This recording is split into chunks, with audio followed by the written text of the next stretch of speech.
Good morning, Louise. Hi, David. Great to be here. Likewise, great to have you. Welcome to the channel. So to introduce you, as a mindset and wellbeing coach, Louise has spent over 20 years helping people to manage stress, overcome limits, and find greater happiness in life. Her book, Stress Hacking, contains 50 simple strategies to get your life, mind, and mojo back, and it empowers people to take ownership of their well-being and their lives. It's a pleasure to have you on the show, Louise, and I'd love to start by asking you how your business, The Inspired Zone, came about. Oh, thanks, David. Well, it's wonderful to be here, and thank you for that lovely introduction. Yes, how did it come about? Well, in a previous lifetime, it feels like that anyway. I used to compete horses for my career, and during that time, in the late 90s, I started to meditate. And that completely changed my life. It meant that it was the end of that career.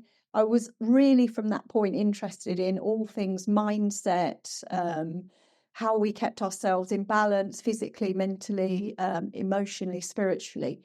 And so I started to kind of follow that route. One thing led to another. And before I know it, I'm a sort of teaching yoga, meditation, breath practices.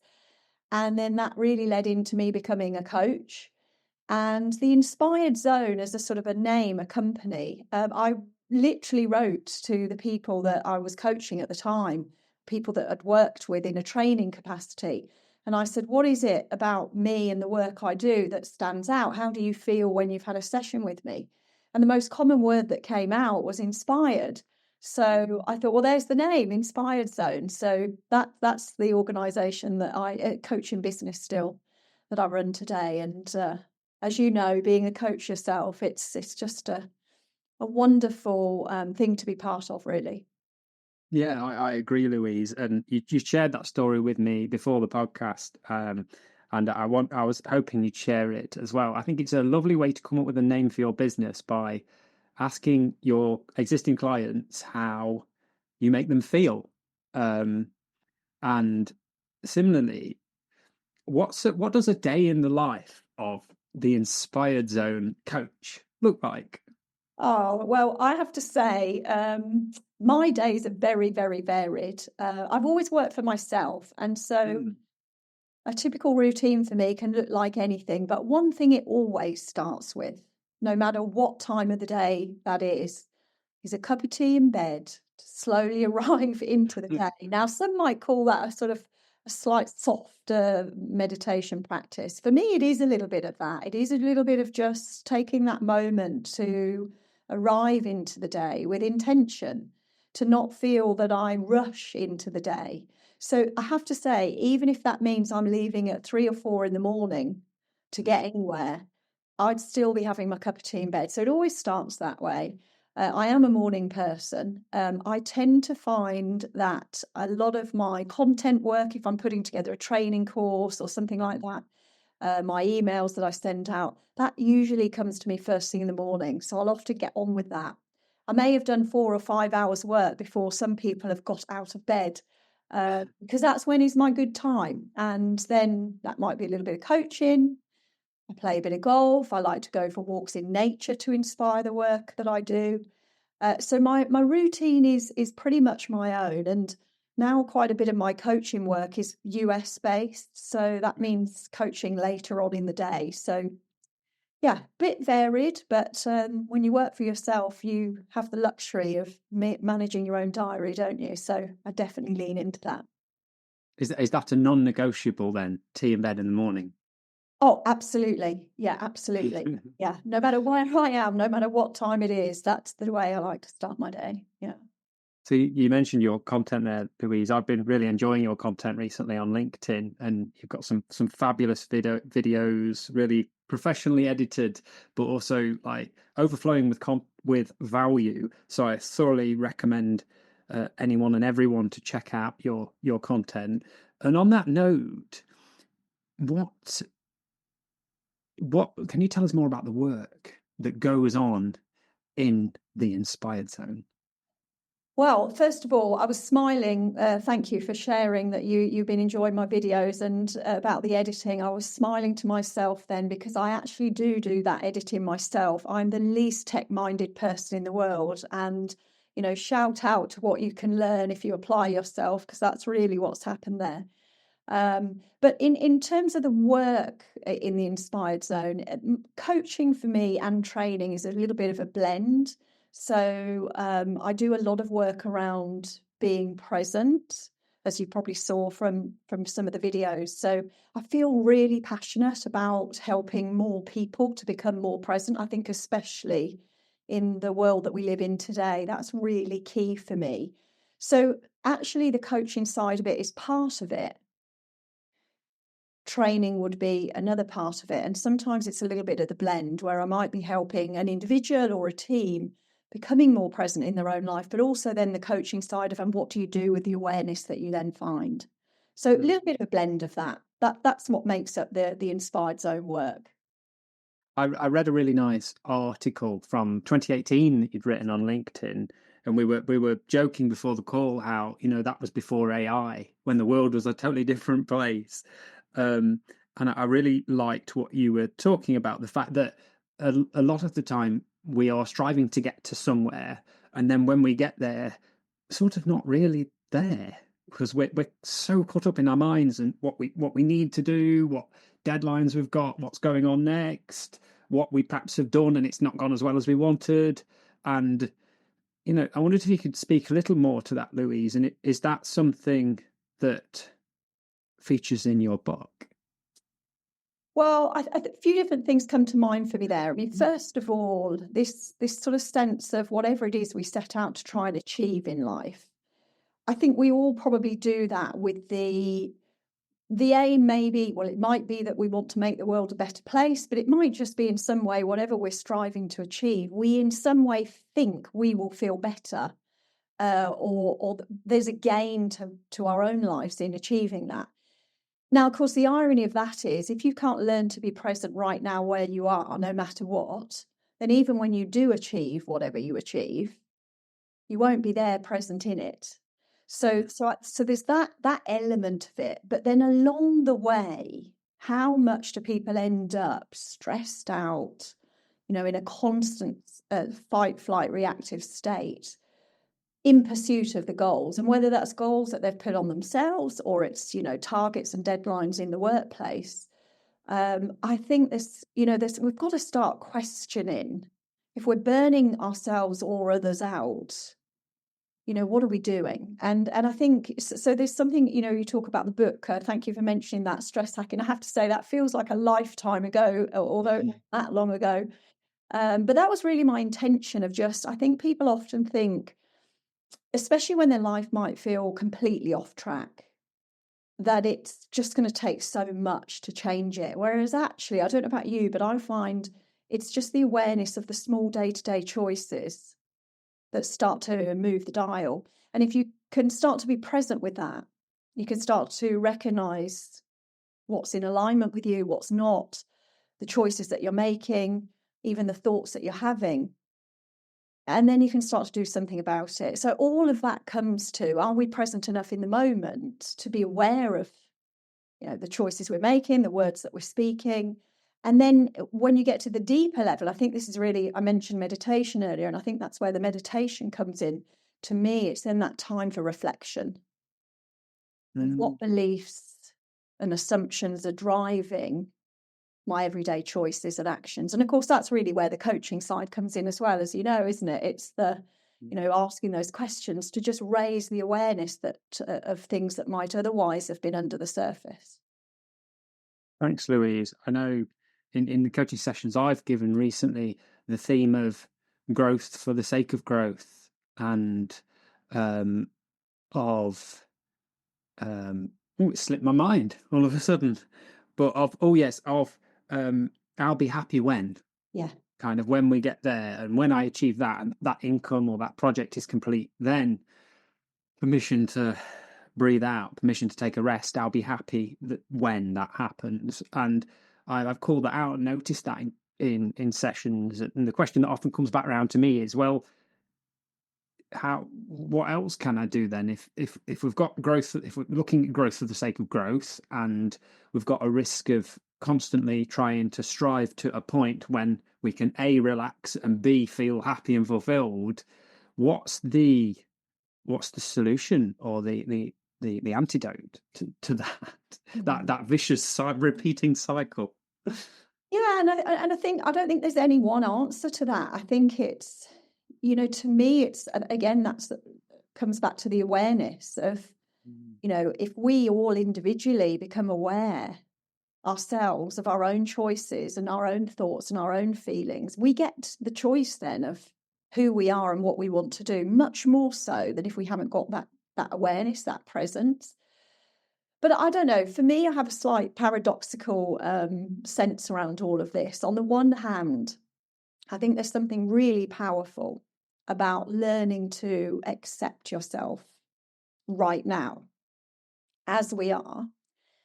And at the same time, there's something about human nature that I believe really thrives when we're pushing the boundaries, when we're growing. We are brilliant by nature, whether we recognize it or not. And I think there's something about will we really thrive unless we're growing, pushing boundaries in some way? There's something really alive about that. But we don't have to do that from a place of lack. We don't have to do that in burning out along the way. We can do it from a place of thriving now, in the here and now, and managing that. So that's what I don't know, that's in a way something I'm working on at the moment, is how do I work with leaders to think, what's a better way? How can we achieve stuff? We want to make the world a better place. Great, love that. But how can we do that in a way that genuinely supports us to thrive? How can we not do it from a place of lack? Yes. Place of not being enough. When you were speaking there, Louise, what came for me was just a question around what's the difference between acknowledging ourselves for our achievements and what we've genuinely done really well, and going too far, perhaps, and inflating our ego, and perhaps, over exaggerating what we've done or achieved. And I know that particularly in English culture, we're quite afraid of that, and don't tend to champion ourselves and what we've done, as it might come across as though we're being big-headed and we're full of ourselves and we need knocking down a peg or two. Yeah. Can you speak to that at all? There's, this would come back to the beliefs we hold, wouldn't it, and where we've adopted them from. And maybe there's a slight cultural difference in that sometimes, but also within our own personal experiences in life, the stories that we've learned to tell ourselves. So sometimes people that appear to have the most inflated egos can, in fact, under the surface, be more insecure than the next person, so to speak. But some genuinely do have. I think, there's that sort of competence model, there's that unconscious incompetence where somebody is hopeful and wants to do something and is not yet aware of the incompetencies. I mean, I think we can all perhaps be there in sort of naivety at times, but I don't know. I think, again, that's where the awareness really plays its part. For me, when I started to meditate in the 90s, it was a massive wake-up call. I mean, I suddenly recognised the person I was being was not at all the person I meant to be or wanted to be, and yet somehow I was being at times, quite task-orientated, quite goal-driven. And then when you start to gain awareness of that, the world is an amazing mirror of reflecting back to us everything within ourselves. So meditation really does start that process, I think. Truth comes out through that.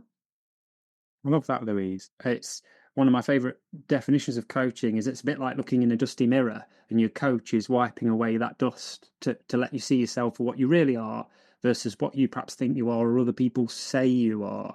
And when you mentioned the unconscious incompetence, it reminded me, I think it's called the Dunning-Kruger curve, where it has the peak of ignorance, where we think we know it all, and then we start to realise, and then the pit of despair. And yeah, it's an interesting, I think it's the 4 phases to the unconscious incompetence. Yeah, I think there's first the unconscious incompetence. So we're not doing something very well and we've got no idea that we're doing it in that way. And then there's the conscious incompetence. So we start to know, oh, actually, I'm not very good at this. And we're trying to get better. And so we're putting the effort into that. And then we become consciously competent. So we're becoming better at it, but it's still by effort. We're still thinking about it. And then unconscious competence, where we're just naturally doing it. So I think, we go through those 4 stages, I think, quite often in different things if we're learning, at least. But just thinking about you saying about the Dunning-Kruger effect there, it's sort of, to me, it's interesting contrast to the imposter syndrome. Because on the one hand, you've got the Dunning-Kruger effect that perhaps is, the overinflated ego or the unconscious incompetence. But then you've got imposter syndrome, which can often be somebody who's really competent, but has not seen that in themselves. So in either case, perhaps there's disparity between what's observed by others and how we view ourselves. So in imposter syndrome, for example, perhaps other people around might view somebody as really competent and amazing. But if that person themselves has not internalized their external achievements, if they haven't acknowledged what they've achieved, they'll forever feel a fraud. They'll feel like, the classic symptom of, when will people find out I'm not who they think I am? Well, actually, from the external perspective, people are seeing them as competent. So it's interesting, isn't it? But in both cases, there's perhaps just this disparity of the external and the internal. Thanks, Louise. I could unbelievably so relate so much to what you were saying about, that everyone else seeing you as being really capable, but then you inside feeling really incapable. And that's something I've struggled with for a long time. Lots of feedback in jobs I've had, from managers and senior staff. You're fantastic, you're great, awards even achieved, but then feeling really inadequate and really sort of like a fraud and a fake. And, I'm going to get found out. And I'm bridging that gap, but still, it's a work in progress. And, even to the point, get setbacks in life, and friends and family say, well, you'll be fine. You always are. But inside you're thinking, is this going to be the one that gets me? Is this the final straw? Is this the setback I won't recover from? And it's a horrible feeling, but I also feel that in some way it serves us. And I've heard a lot about the fact that imposter syndrome is a characteristic in many of the greatest leaders, as it serves you because you're constantly kind of chasing your tail and trying, pushing to be better and be more, and you're not counting your blessings too much. I'm wondering what would you advise to me, Louise? I think it comes back to there's something, one of the stories I think we tell ourselves is that if you've struggled to achieve something, but you've achieved it, you have in some way perhaps told yourself the story that other people that have achieved that have done it easily. They're just naturally good at it. And so what we don't often see is that the other internal struggles that other people are having. We think they're just us, and that therefore that must mean there's something wrong with us, or that we're not good enough, or, whatever story we're telling ourselves. So I think there's something around the acceptance of the self. I just am how I am, and I'm learning. So we have to somehow give ourselves permission to make mistakes. And I think that's where a good coach can come in, is asking us the questions around, what do you believe will happen to you if you make a mistake? What does it mean to you if you make a mistake? Because often if you do that, you start to uncover why we hold ourselves back, when actually we know, as you just said, even sort of great leaders and high achievers can have tremendous self-doubt. And in some ways you could say that drives them to be more. But I think there's something around, I still keep coming back to, when we can accept our brilliance, and by that I just mean, flaws and all brilliance, we're perfect as we are, and we can keep expanding and growing. When you can really get your head around that, you free yourself up to have a go. And honestly, David, it's something I wish, I mentioned earlier, I used to compete horses, and I can assure you back in the day, whilst I knew, because everyone was telling me how talented I was and I'd had some good results, internally, I still questioned, or I'm not good enough, or that was on days that was a big thought. And I could tell you the days that I won were always the days that I just focused on the process that I was doing. I didn't question whether I was going to win or lose. I just focused on the process. And so I think there's something in that as well, of just come back to right here, right now. Just do what you can in this moment. And then ironically, that frees us up from the fear of, will it be good enough in the future? What will this mean? It frees us up from all of that. And I know that sounds quite a challenge to do. So I think there's something about a decision to do that as well. People, the commitment. And this, when we work with people as coaches, if somebody's not committed to the process themselves, the coaching won't work. It's a two-way street. So that was a long-winded way of, I guess, saying to you, just accept everyone struggles at times, and question your beliefs. What stories are you telling yourself about failure? What stories are you telling yourself about who you think you should be? Thanks, Louise. I really, really felt what you were saying there around the fact that it's less about what happens to us and it's about the stories and the meaning that we create around that thing that's happened. Oh, he said or she said this, that therefore means I am this. I failed that test, therefore I am a failure. And coaching helps to identify from the coach's perspective, looking in from the outside in, helps to identify where the client's doing that and where that might not be serving them. In some cases it might be true, but in other cases it might be less true. And I know when you said about sort of imposter syndrome and self-doubt, and I think we said it before the call, something that's helped me so much as a coach when I felt self-doubt, am I good enough? Am I the right coach for this person? Are they getting the value they need? And all of those voices that come up in my head when I'm delivering a session and in between sessions as well, I have to come back to trust the process. And those three words kind of give me permission to literally take a big sigh of relief and say, it'll be what it'll be. It won't be perfect, but hey, I'm just going to lean into it and I'm going to trust the process. And it feels as though that's probably applicable to much more than just coaching. Yeah, and you've just touched on something also really important there. You just mentioned the breath in that, a sigh of relief. I think that's another thing is for us to equip ourselves with the tools to help us to navigate our own internal nervous system.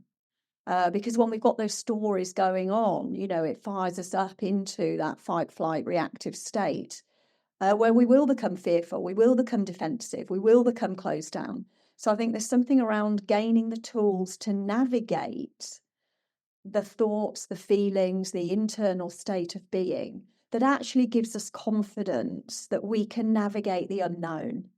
So I think that's another key part of it, is if we have the tools, let me ask you a question. If you trusted that you had the tools to face no matter what life threw at you, would you be fearful of it? Other than the doubt that I had the right tools, so this is the assumption that I knew I had all of the right tools. Well, certainly the fear would be much quieter, Yeah. sort of almost silenced, if not silenced entirely. Yeah. So I think that's an important part of it as well. It's just about equipping ourselves with the right tools to navigate the inevitable challenges that life will present us. I mean, that's part of life, isn't it? And we learn through the difficult times as well, I think. So I've heard of life hacking, but in terms of some of these tools, what do we mean by stress hacking? And I think there's 50 strategies in stress hacking. Can we find out a bit more about them? Absolutely, of course. Thanks for asking, David. So, stress hacking is a name. Yes, I like the idea of kind of kicking stress into touch a little bit. So hacking through something in that respect. But it was also a nod to my former career of riding horses, when actually a hack would be just a gentle ride down, the countryside. So there's something around that double edge to it of, yes, we want it to be powerful, but it doesn't have to be anything other than a gentle hack. And 50 different strategies. Well, people feel stressed in lots of different ways, and different things work for different people. So those were simple, and some of the feedback I've had about that book were that they were such doable approaches, simple to do in everyday life, and especially when you're stressed and you've got a lot on, we just don't have the bandwidth and the energy to do something major sometimes. And I don't think it always requires that. What I do think is it requires just small shifts in perhaps some of the choices we're making day to day. And that's what the 50 hacks were about, of just, which of these resonates with you. And here's a simple way you could apply it in your own life. Thanks, Louise. Is it a book then that you would read end to end, or is it a book you dip into? Yeah, you can just, I've written it specifically that you can just dip into. You can go specifically to the particular hack that speaks to you. Some people have read it cover to cover straight the way through, but other people have just literally gone to the area that appealed to them. Okay, so to sort of segue, what led the founder of the Inspired Zone and the author of Stress Hacking to deciding to train and take a course, the Neurodiversity and Coaching course with Anima? Well, as soon as I saw that, I have to say, I saw the advert on LinkedIn and it jumped out at me straight away, because I think I have a real interest in neurodiversity. And I think a lot of the people that I coach with are both formally diagnosed and self-diagnosed neurodiverse. So I've been working with people for quite a long time in that way.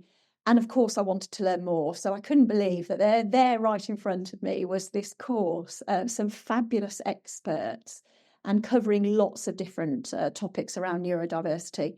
So I'm so glad I signed up to it.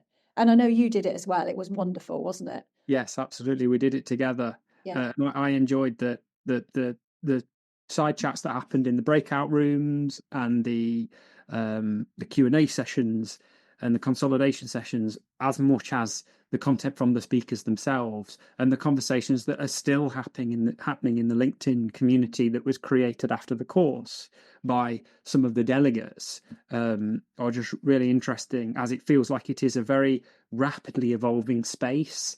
And someone said in an interview I did recently that I was looking for the secret. What's the answer? What's the trick for coaching in neurodiversity? And the answer was there isn't one, but there's many strategies, and like you said earlier, tools that we can draw upon, and simply having the knowledge and being able to broach the topic and have conversations in that space is so powerful and so important.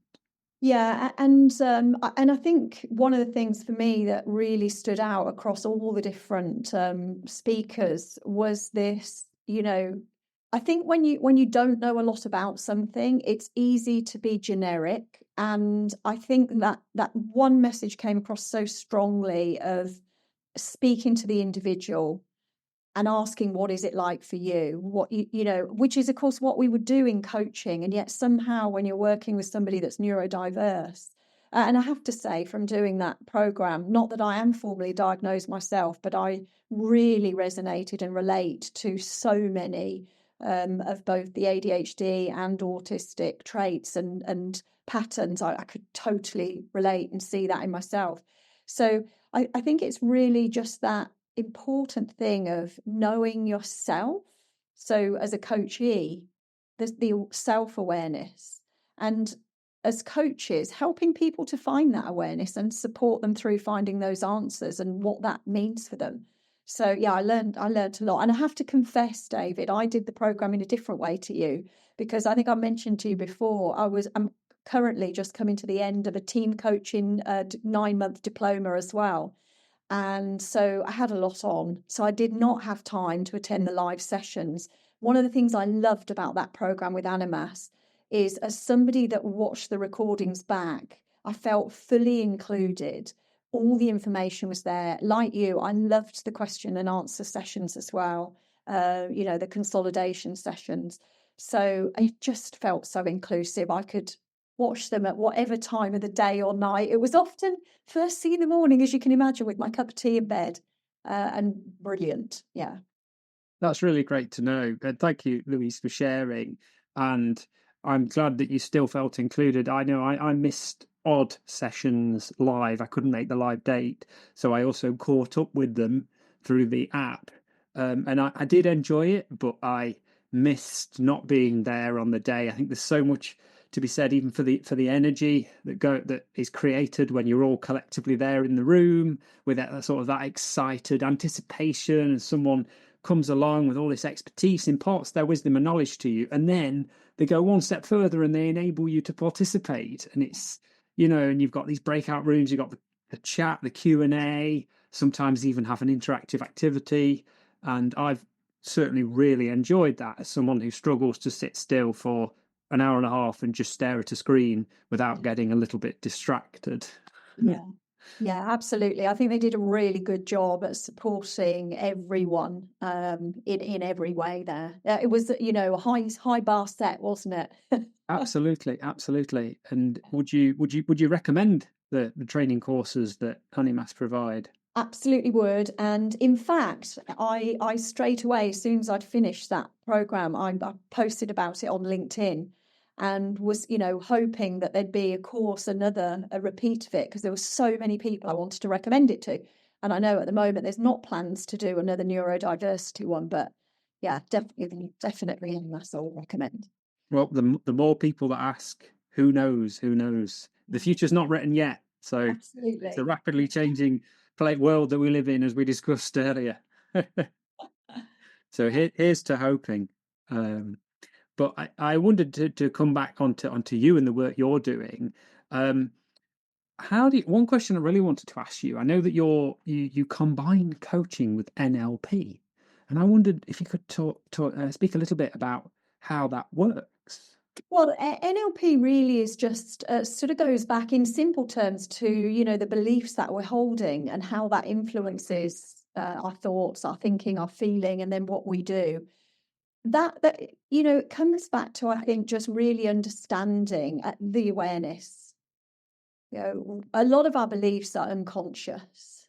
We might be very aware of the choices we're making, and perhaps at some level people might see the patterns that's creating in their life.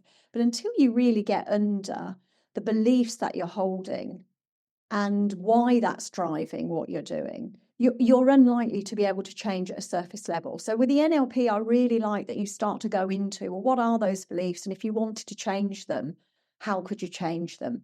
So that underpins a little bit the approach that I would use in coaching, is going back to helping people to become more present, finding out what they're noticing, and then exploring that a little bit more.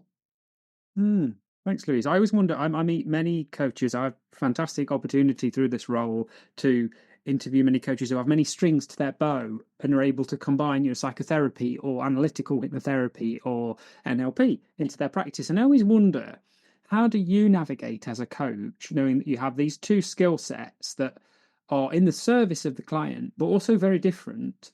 And is it something that, how do you approach it? Do you subtly work it into your coaching, or do you, offer it to the client? Is it something that's part of your coaching, or is it a separate service? I think that's a really good question. I think to me, it's the essence of who we are. So I think as individual coaches, we're all a bit unique. We've all got certain, we might be interested in similar things, but we perhaps lean into certain interests more than others. And I personally, a bit controversial perhaps what I'm about to say, but I think we live in a world now where coaching, if you speak to some people around coaching is completely neutral, and that's it. As the coach, you don't have an opinion, you're not sharing anything, you're just asking questions to raise awareness. But I think what a lot of people are looking for now is a little bit of a blend of that coaching, but they also want some help or support from perhaps what I wouldn't go as far as to say it's training or it's mentoring, or consulting, but it's certainly leaning towards people that come to me know that I'm all about raising awareness through learning to be more present. In the past, I've done a lot of coaching around well-being, managing stress. So in that respect, I am a bit the blend of training and coaching, and that happens in one coaching session. But I think as long as you're contracting for that up front and people know that's who you are, then it's fine. So I don't think it becomes confusing. It doesn't become messy. It's not going beyond contract. It's just what people know you for. But for you in the way that you coach and any other interests you bring into that. I have a similar thing, Louis. My clients tend to be solopreneurs, and with the coaching that I do with them, it can become evident when we contract or even later in the sessions in the process that they're actually looking for a little bit of business mentoring as well as coaching.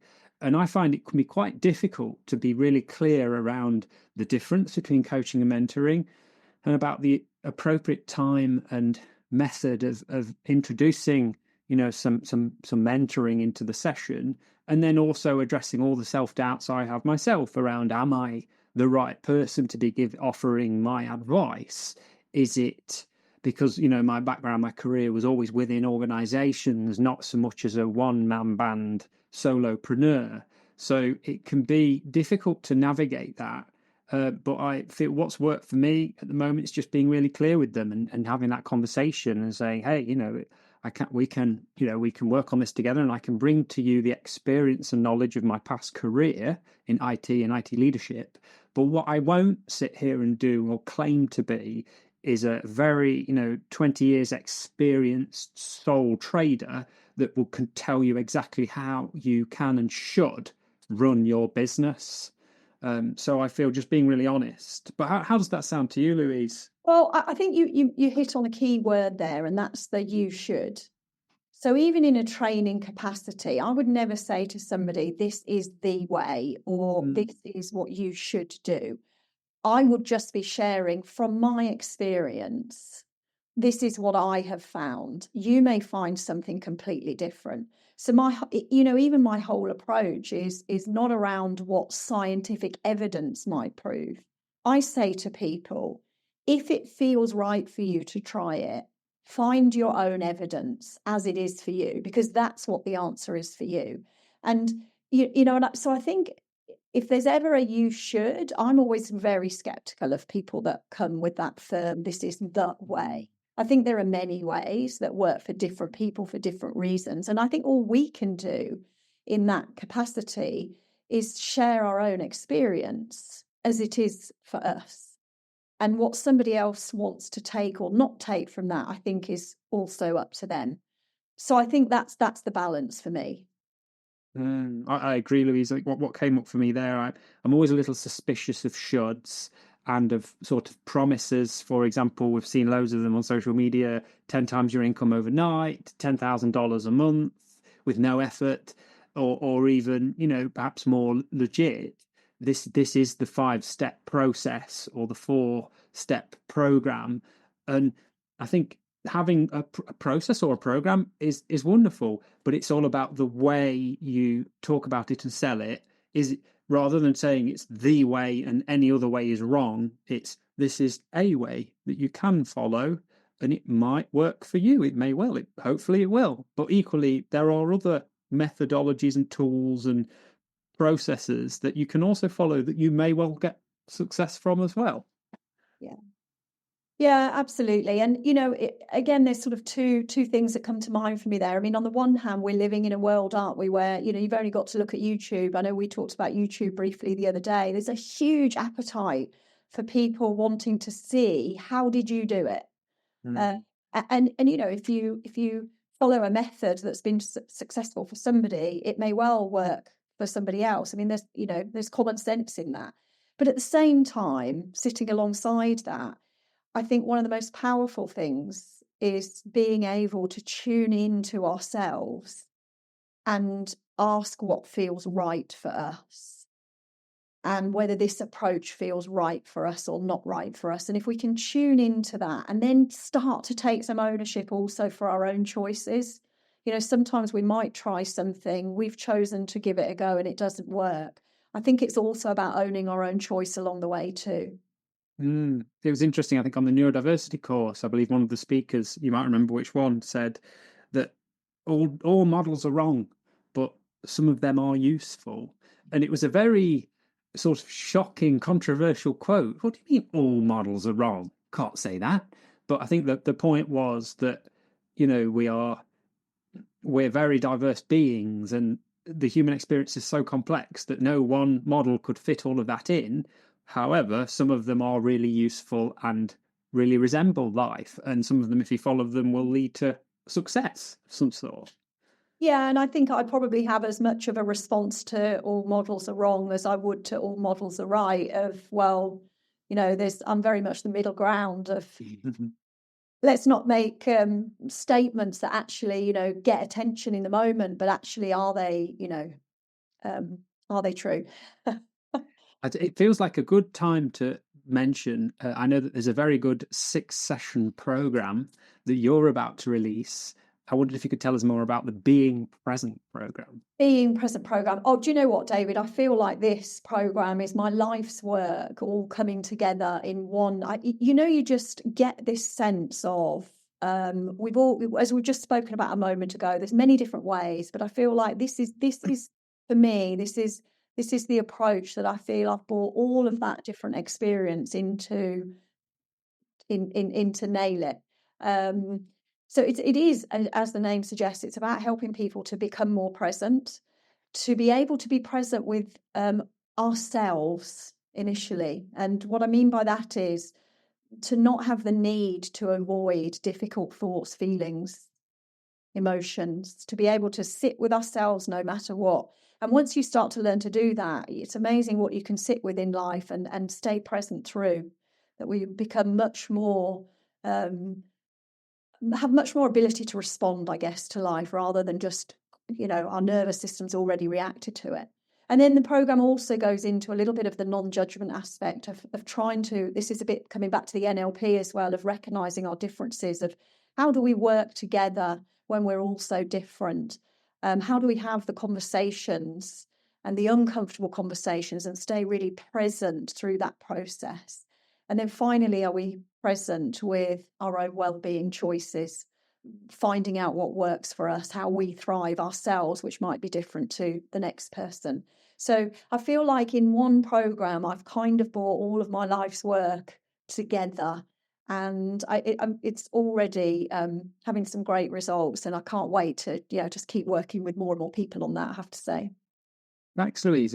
Well, if someone's interested, I know I am, in finding out more, and when and how does it run, and how can they get more information? Get on it. Thanks. Well, at the minute, I'm just running it within organisations and also training internal facilitators to run it within organisations. There may be a time in the next year where it's an open programme. So I guess my website would be the best place to.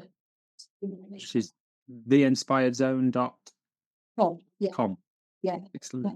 Thank you for that. And sort of just out of interest, what's the feedback you've got, and sort of are there any success stories you'd like to share around having ran this program already in several organizations?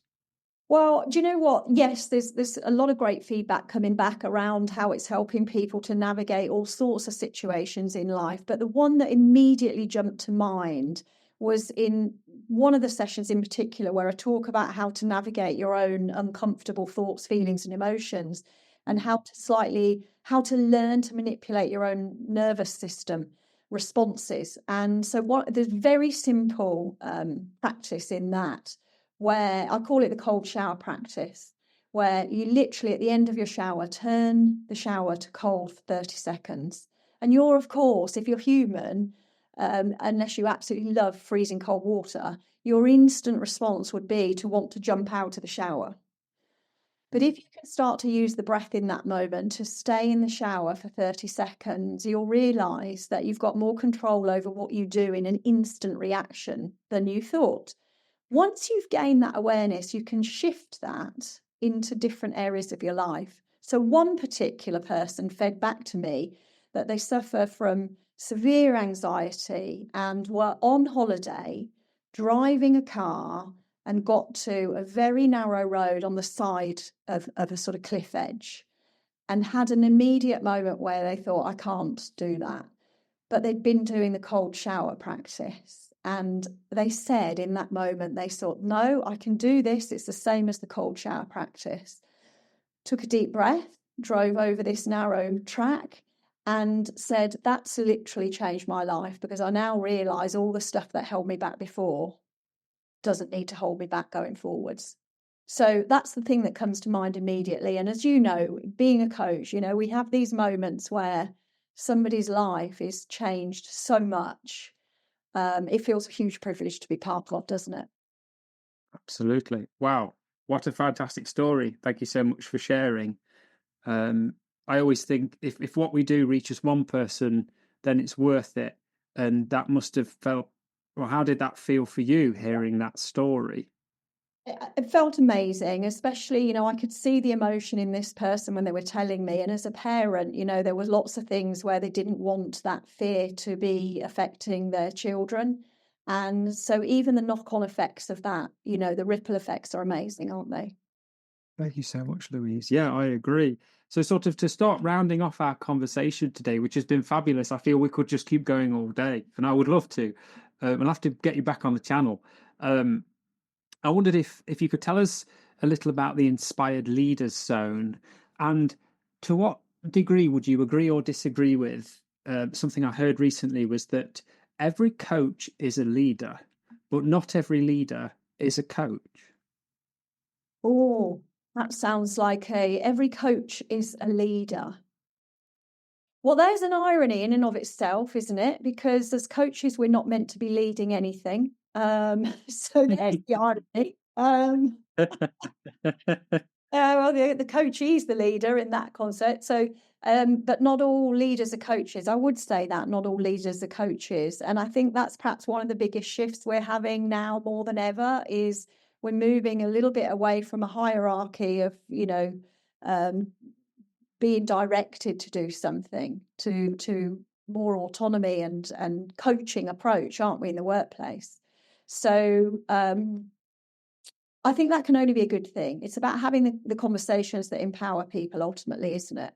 And that's the idea of the Inspired Leaders Zone, is in honesty. And I know perhaps you can relate to this. I've worked in a lot of organizations where I see so much burnout and pressure from the targets, the deadlines, and yet even across the board, even when leaders are burning themselves out, it keeps happening. And so it comes back to my earlier conversation of, I believe in high performance and pushing boundaries, and I want to find a way that we can do that without burning people out. And that's what I've set the Inspired Leadership Zone for, is to try and come together with leaders and have that conversation around what does it look like to lead in a way that genuinely produces outcomes but doesn't burn people out, that actually supports us to thrive. I don't know where it's going, David. It came to me in meditation, and I follow what comes to me in meditation. So we'll see where it leads. I'm excited. Well, good luck with it. It sounds fantastic. I guess the subtle question I was asking underneath was, does the very act of me being a coach qualify me to, enter the leadership zone?